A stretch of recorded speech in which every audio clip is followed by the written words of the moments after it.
এখন চকবাজার থেকে নিক আর লাগেজ পার্টি নিক যাই নিক, এখন যদি প্রপার ডকুমেন্ট না দেখাতে পারে আমরা ধরে নেব যে এটা চকবাজারের 2 নম্বর প্রোডাক্ট। আমরা বিএসটিআই থেকে আসছিলাম মোবাইল কোর্টে, আমাদের সাথে বিজ্ঞ ম্যাজিস্ট্রেট স্যার আছেন। তো আপনাদের এখানে তো বিভিন্ন রকমের কসমেটিক দেখতেছি। তো আমাদের কসমেটিক্স আমাদের বিএসটিআই এর অনেকগুলো ম্যান্ডেটরি প্রোডাক্ট দেখতে পাচ্ছি, face wash, face cream, skin cream. তো এগুলার হচ্ছে বাজারজাতকরণের জন্য বিএসটিআই এর যদি ইম্পোর্টেড হয় তাহলে ছাড়পত্র, আর না হলে হচ্ছে আপনার টেস্ট রিপোর্ট দরকার, হ্যাঁ, যে এগুলো আসলেই বিএসটিআই ল্যাবে টেস্ট হয়েছে। তো এই কাগজপত্রগুলো কি আপনাদের কাছে আছে?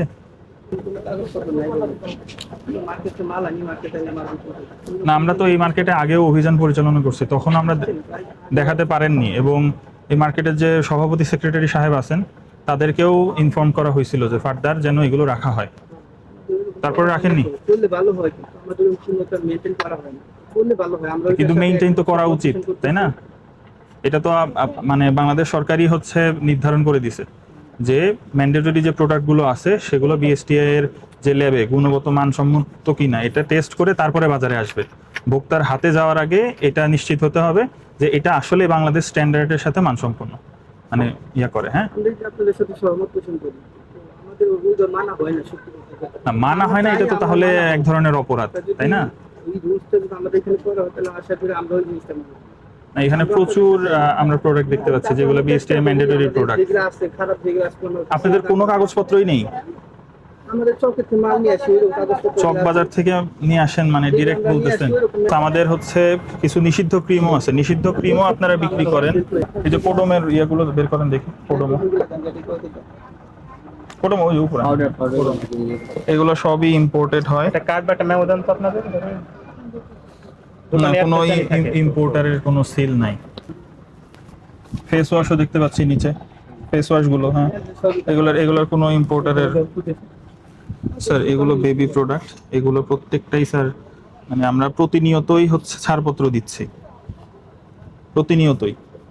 তো এগুলোর কোনোটাতেই ইম্পোর্টারের কোনো নাই। হ্যাঁ, নিভিয়া ক্রিমটা দেখি, যেই তো হ্যাঁ, এগুলা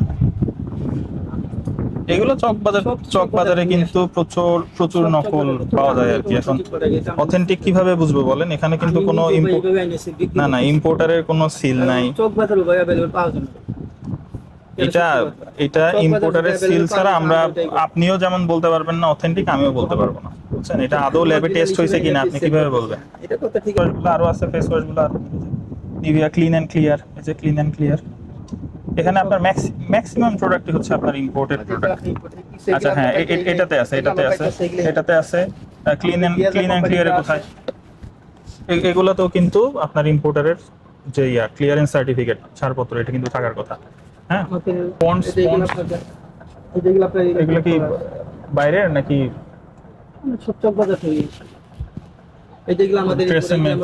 ইয়াতে বের করেন শ্যাম্পু সবই চকবাজার থেকে নিয়ে আসেন?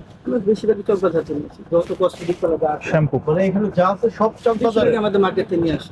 তাহলে এগুলো তো না ট্রেসেমি চকবাজার, এগুলো তো বিদেশি প্রোডাক্ট। ডাব শ্যাম্পু সারা বাংলাদেশে তো আপনার সরাচিটা যাইতেছে। চকবাজার পর অরিজিনাল পাওয়া যায়, 2 নম্বরে পাওয়া যায়, সবই পাওয়া যায় চকবাজার। ওইখানে গেলে সবই পাওয়া যায়। আপনি কিভাবে বুঝতেছেন যে এটা 2 নাম্বার প্রোডাক্ট না? আপনি যখন নিচ্ছেন আচ্ছা, যেটা সিল আছে বিএসটি এর ওটা কিনে নিয়ে আসতে, অরিজিনাল হিসেবে আমরা সেল করতেছি। স্যার আচ্ছা দেখেন, এইটা আপনার কোম্পানি এখান থেকে দেওয়া যায়। আচ্ছা, এইটা যেমন বিএসটি এর সিল আছে, এটা এখান থেকে দেওয়া যায়। এগুলো আমাদের এখান থেকে যেটা আছে আমাদের এটা তো ইম্পোর্টারের কোনো তথ্য নাই। আপনি কিভাবে বুঝতেছেন যে এটা জেনুইন প্রোডাক্ট? কিন্তু সত্যিটা আপনাকে বলছি, আমরা যেভাবে অরিজিনাল হিসেবে কিনে আনি, অরিজিনাল যেভাবে বিক্রি করি। আমি আপনার সাথে কোনো মিথ্যার আশ্রয় নিচ্ছি না। স্যার এখানে ম্যাক্সিমাম প্রোডাক্টেরই স্যার এরকম ইম্পোর্টারের কোনো ক্লিয়ারেন্স সার্টিফিকেট নাই। আমাদের কাছে টপে এরকম ইম্পোর্টারের কি থাকে, এখানে তথ্য থাকবে কি আছে, এরকম কিন্তু আমাদের নেই। প্রত্যেকটা দোকান করলে এরকম আনানো হতে পারে। কিন্তু আমরা তো আপনাদেরকে বারবার সতর্ক করে দিয়ে যাচ্ছি। আমিও তো নিরুপায়, প্রায় 10 মাস আগেও আসছিলাম আমি আমরা এখানে। আপনাকে অস্বীকার করতেছি না তো। আমার 22টা দোকান আছে, 22টা দোকানে সেম ক্যাটাগরি। দিন শেষে আপনি কিন্তু আমার মতো একজন সাধারণ মানুষ। এখন আপনি আমার জায়গায় আসেন, একটা দায়িত্ব আছে, পাইছেন, ঠিক আছে, আমিও আপনার জায়গায় হয়ে আছে, আমি আপনার সাথে একমত, সহমত পোষণ করতেছি। কিন্তু সিস্টেম করা উচিত সব ক্ষেত্রে। আমরা তো নিরুপায় ভাই, সব বেশিরভাগই লাখিজের প্রোডাক্ট চোখে খুঁজে পাই, আমরা পাই না। কারণ আপনি যখন ইম্পোর্টার যখন আনতে যাই, এই মালটা যদি আমি চকের থেকে এখন যদি 500 টাকা কিনে আনি, ইম্পোর্টার ক্ষেত্রে আমার 750-800 টাকা কিনা পড়তেছে। আমি যদি ইম্পোর্টার হিসেবে সেল করতে যাই, আমার ওই ক্ষেত্রে কিনা বেশি পড়ে, আমি সেল কিভাবে করি? হইলে সব দোকানে করা উচিত। বুঝতে পারছি আপনার কথা, বুঝতে পারছি। আমার কথা নিয়ম যদি করে সবার ক্ষেত্রে করেন। ইম্পোর্টারের সবকিছু সহ নেন তাহলে ক্রয় বেশি পড়ে, এই তো Costing বেশি পড়ে। ডাবল করতেছে। ডাবল আমি যদি 500 টাকা কিনি, তখন আমার 1000 টাকা কিনা পড়তেছে, বা 980, 950, 900 কিনা পড়তেছে। কিন্তু হইলে সবার জন্য ভালো, আমি তো স্বীকার করতে কিন্তু ভাই আমার- এটা না থাকলে, যদি আপনার ইম্পোর্টারের যদি স্টিকার না থাকে তাহলে তো আপনি বুঝবেন যে এটা ঠিক না, এটা তো 2 নম্বর প্রোডাক্ট। ভুলে যাইতেছে এখন। এখন আপনার যে বর্তমানে আমাদের দেশে যে রুলস আছে, এই রুলস চলে যাইতেছে এখন।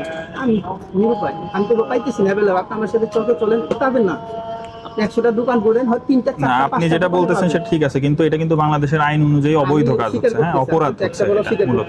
আচ্ছা, অপরাধ হয়েছে স্বীকার করছেন স্বীকার করতেছি এটা। আপনি লেখেন। এই যে এটা তো আছে, এই তো পেন্টাগন, হ্যাঁ। বেশি অ্যাভেলেবল তো না, আছে তো কম বেশি করে সব বাজারে যা। ও এর মানে আপনি কি 2 নম্বর, 1 নম্বর তাহলে এবং 2 আপনি তো নম্বর, সোর্স জানেন। সে 1 নম্বর এবং 2 নম্বর একই সাথে রাখে, মানে যে যেটা নিতে পারে। কারণ এখানে হচ্ছে আপনার জি, এটার ইম্পোর্টারের সব আছে, তথ্য আছে, বাট এগুলোতে নাই। তাই আসলে যারা সচেতন না তাদেরকে এটা মানে এটা ধরায় দেয়। যেগুলো যেগুলো পাই সেগুলো আছে, সবসময় পাওয়া যায়। তো এগুলো আপনি নিচে রাখছেন কেন? আপনার ডিসপ্লেতে তো আমি ডিসপ্লেতে দেখতে পাচ্ছি আপনি তো ম্যাক্সিমাম খুব ভালো করেই জানেন। বড় কোনো মালই আমি ডিসপ্লে করে দেখেন, পামের কোনো মাল ডিসপ্লে। আপনার ডিসপ্লে থেকে আমরা যেগুলো প্রোডাক্ট নিয়েছি সবগুলোতেই কিন্তু ইম্পোর্টারের স্টিকার আমরা পাইনি, দেখেন প্রথমে কিন্তু আপনি নিচে থেকে দিচ্ছেন display যেগুলো সচরাচর চোখে আচ্ছা, এই যে পড়বে না ট্রেসিমি, ক্রেতাদের। এটা দেখান, এটা আমার ইনপুটটা সহ না, এটা আমি চকের থান। চকে থেকে আনেন, এগুলো এর মানে হচ্ছে চকের 2 নম্বর প্রোডাক্ট। আপনি বলতে পারেন স্বাভাবিক, আমি অস্বীকার করতেছি না। আমি তো কথা বলছি, এখন আপনাকে একদম টু দা পয়েন্টে কথা বলবো, টু দা পয়েন্টে উত্তর দেবেন। সেটা হচ্ছে আপনার যে কোনো পণ্য, মানে বিএসটিআর যে ম্যান্ডেটরি পণ্যের তালিকা রয়েছে, সেই পণ্যগুলো যদি আপনি বিদেশ থেকে ইম্পোর্ট করতে চান, সেগুলো এনে বিক্রি করতে চান, তাহলে বিএসটিআর ছাড়পত্র লাগে, এটা তো জানেন। ওকে, ফাইন। তো সেই ক্ষেত্রে এখানে আপনার এই যে কোডোমো, তারপরে হচ্ছে ট্রেসিমি, এই ধরনের অনেকগুলো পণ্য আমি দেখলাম, একটারও আপনি ছাড়পত্র দেখাতে পারেন নাই, রাইট? এগুলো আপনি বললেন যে এগুলো আপনি ক্রয় করেছেন চকবাজার থেকে। যদি ছাড়পত্র না দেখাতে পারেন তাহলে এটা যে অবৈধ পণ্য বা চকবাজারের পণ্য, এটা আমি গণ্য করতে পারি যা একটা অপরাধ, সেটাকে আপনি স্বীকার করছেন, অপরাধ স্বীকার করছেন। আচ্ছা, আপনারা দেখলেন যে উনি স্বীকার করেছেন। সেই জন্য Bangladesh standards and testing institute আইন 2018 এর 15 এক ধারা অনুযায়ী লঙ্ঘন করেছেন, এবং 27 ধারায় শাস্তি উল্লেখ করা আছে, 2 বছরের কারাদণ্ড অথবা অনধিক 1 লক্ষ টাকা পর্যন্ত অর্থদণ্ড অথবা উভয় দণ্ডে দণ্ডিত করা যাবে আর কি। আপনাকে 30,000 টাকা অর্থদণ্ড প্রদান করা হলো, অনাদায়ে 2 মাসের বিনাশ্রম কারাদণ্ড প্রদান করা হলো। এখন আপনি অর্থ পরিশোধ করতে পারেন অথবা আমার সাথে আপনি চলে আসতে পারেন। শাস্তিটা কমা দিলে ভালো। না, শাস্তি রায় না, কখনো রায় চেঞ্জ হয়ে হবে গেছে না। আসলে। আচ্ছা দেখেন, এই যে এই প্রোডাক্টগুলো সবগুলো, এগুলো একদম ছোটদের প্রোডাক্ট, বাচ্চাদের, এগুলো আপনার একটাও বিএসটিআই ছাড়পত্র নেই। ছিল এটা বিদেশি পণ্য হলে এটা নিয়ম হচ্ছে আপনার এটা যদি একজন ইম্পোর্টার আনতে চায়, তাহলে সে ইম্পোর্ট করবে, ইম্পোর্ট করে ওইটা পোর্টে থাকে, পোর্ট থেকে কিছু স্যাম্পল বিএসটিআই তে পাঠানো হয়, এবং বিএসটিআই ল্যাবে পরীক্ষা করে দেখে যে ঠিক আছে কিনা, বাংলাদেশের একটা স্ট্যান্ডার্ড আছে, ওই স্ট্যান্ডার্ড অনুযায়ী ঠিক আছে কিনা। সেই স্ট্যান্ডার্ড অনুযায়ী ঠিক থাকলে তখন বলে যে ওকে, তখন ওইটা পোর্ট থেকে ছাড়পত্র পায় ইম্পোর্টার, তখন ইম্পোর্টার ওইটা মার্কেটে বা বাজারে সেল করতে পারে। আর যিনি ইম্পোর্টার থাকেন, যেমন এখানে একটা পণ্য আছে, যেমন এই যে এরকম ইম্পোর্টারের এরকম স্টিকার থাকবে এবং ঘোষণাপত্র থাকবে, এইটা কিন্তু আপনার এইটা ব্যতীত কোনো প্রোডাক্টেই নাই। ওনারা বলছে যে আমি ওনাদেরকে ছাড়পত্র দেখাইতে বললাম যে যার কাছ থেকে কিনছেন তাকে বলেন যে ছাড়পত্র দিতে, উনি দেখাতে পারেননি, এবং ওনারা বললেন যে আমরা তো চকবাজার থেকে নিই। Am I right or wrong? Right. আচ্ছা, রাইট। এখন আপনার অনেকগুলা দোকানই তো আমরা রেকি করে রাখছি, জি।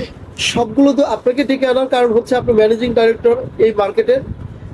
আমরা আর অন্য কোনো দোকানে যেতে চাচ্ছি না, কারণ কয়টা দোকানে যাব, কয়টা দোকান আছে? অনেক দোকান তো। অনেক দোকান। জি। এখন আপনার দায়িত্ব হচ্ছে যে এই মার্কেটের এই ধরনের বিদেশি পণ্য যদি বিক্রি করতে চায়, অবশ্যই বিএসটিআর ছাড়পত্র থাকতে হবে, এটা ইনশিওর করবেন। এই দায়িত্ব দিয়ে দিয়ে যাওয়ার জন্যই হচ্ছে আপনাকে ডেকে আনা। আমরা তো এগুলো চিনবো সব, কেমনি চিনবো আমরা? না, আপনারা মিটিং করেন, ওনাদেরকে নিয়ে মিটিং করে বসেন যে আমাদের মার্কেটের সুনাম নষ্ট হচ্ছে। একদম আমি বলি আপনাকে, 98% প্রোডাক্ট হচ্ছে অনুমোদনহীন, এগুলো চকবাজারের প্রোডাক্ট 98%। এখন আপনার উপর দায়িত্ব দিয়ে গেলাম, আপনি সবাইকে নিয়ে বসেন, সভাপতি সেক্রেটারি সবাইকে নিয়ে বসে, দোকানদারদের দিয়ে বসে। তবে একটা ধন্যবাদ দিতে চাই এই মার্কেটকে, এর আগে মোবাইল কোড করা হয়েছিল, তখন বলা হয়েছিল যে এই কিছু নিষিদ্ধ ক্রিম ছিল, সেই ক্রিমগুলো এইবার কোনো দোকানেই পাওয়া যাচ্ছে না। এটা আপনারা কথা রেখেছেন, হুইচ ইজ গুড।